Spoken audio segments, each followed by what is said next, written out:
I think sa Riyadh ata to at nag-hire ng ah, l- local lawyers, Arabo, kaya napapabilis yung proseso. Pero tingnan niyo po yung insidente ng mga OFWs natin na kinakasuhan ng theft. 90, more than 90% of them na nasa kulungan, ginantihan lang po ng amo na wala naman po talagang kasalanan. And I want them released ASAP, sir. Okay. Sige po, sana iksi-iksiyan po natin yung appointment, yung scheduling. Yes po. Iklian po Sana wag natin. naman pong umabot ng more than 3 months. Diba? Baka pwede natin iksiyan.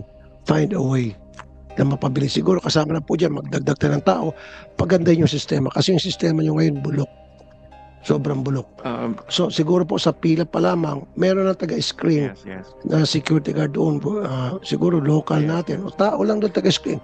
Ano bang sadya mo? Contract verification. Titingnan. Ay kulang ka sa requirement na ito. Sir, ma'am.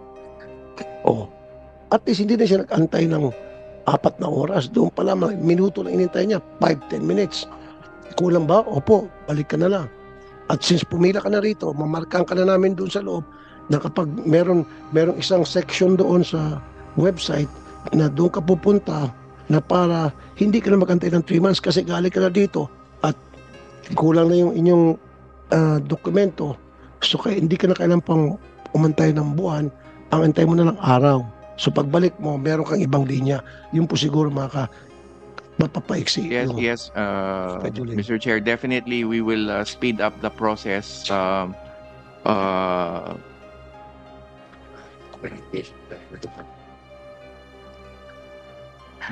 Yes, Mr. Chair, we will speed up the process. Thank you, sir. Meron po akong suggestion din. Kasi napapansin ko, nagsabi mismo sa akin yung mga nandoon, 5 o'clock pa lamang, aga pa lang, paalam sila sa kanilang amo at umabot na sila ng 11, 12, yung iba pa. After lunch na raw. Baka pwede tayo maglagay ng libreng kape at saka biscuit man lang. Pampapaway gutom. Baka kaya natin siguro budgetan yun. Pwede ba? Yes, Mr. Chair, we will provide that as well, Mr. Chair. Ako sa action center ko, kaya ko eh. Embahada pa kaya, may budget. Yun, pasali kong pera. Kaya ha, merienda. Okay, thank you. Yes. Okay, ninunot niyan para pwede ko silang balikan. Okay. Now, Ramadan. Of course, kailangan galangin natin yon. That is religious practice na pagdating ng Ramadan, nagpa-fasting yung mga amo. Pero yung mga kasambahay nila na hindi naman Muslim, baka pwedeng wag na isama sa fasting. Na hindi naman sanay sa fasting. So kung yung amo nag-fasting hanggang gabi, itong ating kasambahay, domestic helper na OFW, na pagod na nga, puyat pa, overworked pa, and then gutom pa. Is there something that we can do? Napakiusapan siguro yung, do we have to go to the host country's government with that? Or pwede lang siguro agency to agency or DMW or ating DFA na of course ginagalang po namin yung pag-observe ng Ramadan, pero baka pwede yung mga OFW namin doon lang sa kanilang kwarto after makapagtrabaho kumain na ng biskwit o tinapay, payagan uminom ng tubig. Baka pwede tayong gano'n. Yes. Mr. Chair, right now, galing lang po ako ng Riyadh at galing din po kami ng Dubai, Mr. Chair. At doon po ay nakipag-usap kami sa mga counterparts namin sa UAE at sa Saudi.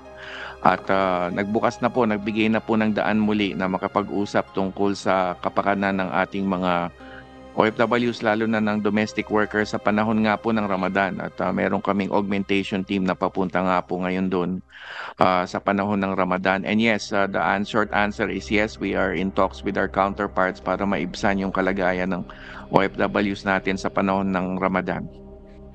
Okay, so thank you, Secretary Kakdak. Madali ka talang kausap, sir, and I really appreciate you.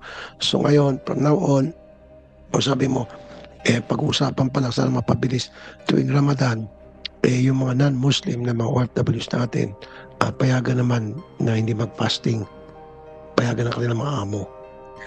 Kasi alam naman po natin lahat, napakahirap po ng trabaho ng ating mga OFWs, yung mga domestic helpers lalo na overwork, overwhelmed sila sa trabaho, puyat pa, minsan sobra-sobrang daming alaga, hindi susunod ng kontrata, which ginagawa naman natin ng paraan yan. And then, gugutumin mo pa. And then, pwede ba pakiusapan din natin po yung ating yung mga amo na wag naman ipakain tira-tira. Fasting na nga. Totoo po ito. Ang dami ko nakausap. Ginutom ng ating OFW. Pagkatapos, yung kinain ng mga amo sa fasting nila, yun yung ibibigay mismo sa ating mga OFW. Hindi po ba na-monitor yun? OWA and yung totoo po yun.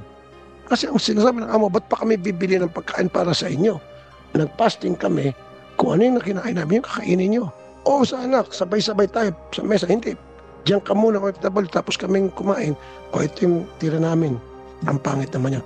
Baka po natin sabihin na Exactly, Mr. Chair. Precisely, yan nga po. sa mga Muslim na mga OFWs natin. Yan po ang mga pinag-uusapan namin with our counterparts in Saudi Arabia and the rest of the Gulf states, UAE, yung kapakanan ng mga OFWs. Kaya nga po ako nagtungo rin doon at magtutungo po muli ako. There will be another round of visits very soon in the Gulf states. Diyan po kami nakafocus. So, yes po, we will continue to campaign and advocate for the welfare for OFWs, lalo nga ho sa panahon ng Ramadan. Tama po kayo, nakaabang po kami dyan kasi may high incidence talaga ng mga tinatawag na runaways o umaalis sa kanilang mga employers sa panahon ng Ramadan precisely because of the situations that you have described, Mr. Chair. So our people stand ready to assist them and of course to talk to the host governments about this matter. Yes, that's right. Thank you. At nabanggit mo yan. Tama nga naman, isa sa mga reklamo na tanggap ko. Marami during Ramadan ay lumalayas yung ating mga OFWs because hindi nila matiis yung sinabi ko na gutom ka na, pagod ka na, overwhelmed ka na sa work, gutom ka pa, pagagalitan ka pa talaga. Ang resulta, yung ating OFWs ay lalayas, tatakas. Ito ngayon ang pinakamatindi, sir. Gagawa ng istorya ang ating OFWs, gagantihan. Tumakas yan dahil nagnakaw.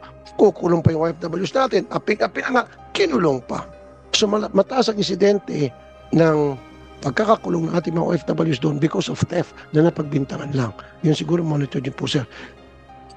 I think sa Riyadh ata to at nag-hire ng local lawyers, Arabo, kaya napapabilis yung proseso. Pero tingnan niyo po yung insidente ng mga OFWs natin na kinakasuhan ng theft. More than 90% of them na nasa kulungan, ginantihan lang po ng amo na wala naman po talagang kasalanan. And I want them released ASAP, sir. Kasi inapi na nga, tapos kinulong pa. Is there a way na makaganti tayo? Parang napakalaki injustice yun. Yes, Mr. Chair. Gantihan natin yung amo nagbintang. Yes, tama po kayo. Meron tayong lawyer in charge sa ating aspeto na yan. Round the clock din siya para sa mga nadadala sa presinto o naaresto sa madaling araw or unusual hours at para sila'y pawalan sa preso. At tama po kayo, ginagantihan sila at tiyempo naman yung halaga ng alleged na ninakaw nila, yun yung halaga ng binayad ng employer sa agency. So in other words, gusto lang bawiin ng employer yung binayad niya sa agency at kunyari nagnakaw yung alahas sasabihin. Yung OFW natin sa parehong halaga na yon. At kami po rin po yung naghihigpit sa mga recruitment agencies dito. Ako nga po minsan ay nababatikos din ng mga recruitment agency dahil mahigpit daw ako. Dahil we are also taking the recruitment agencies and the foreign recruitment agencies to task about this na tutukan din at tulungan yung mga nakukulong at yung mga employers na tiwali na nag-a-accuse ng ganyang klaseng bagay. Tama po kayo, pwedeng balikan ito. So you as a lawyer, anong pwede natin may kaso doon sa mga amo na nagsampa ng maling kaso, gawa-gawang inventong kaso laban sa ating OFW?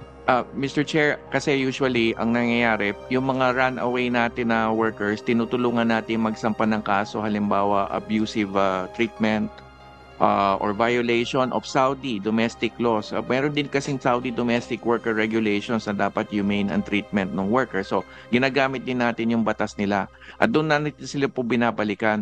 At kaya nga, in most cases, gumaganti yung employer or inuunahan ng employer ng theft o ano paman. So, nakatutok tayo doon sa kasong pwedeng isampa ng worker laban sa employer.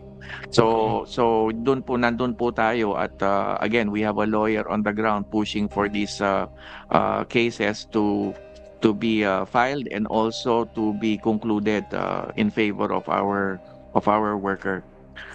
So meron na rin po tayong in-house lawyer that will assist the workers to this effect. So yun po, may legal recourse naman po, Mr. Chair. Okay, so sir, I would like to have an accounting of all OFWs na nakakulong ngayon sa iba-ibang jail sa Middle East. And ano po yung status nila. And I'm very, very, of course, interested ano sa mga nakakasuhan sa theft. Kasi like I said, more than 90%, maybe I can say 98% of them na kinasuhan ng theft. Hindi naman talaga nagnakaw yun.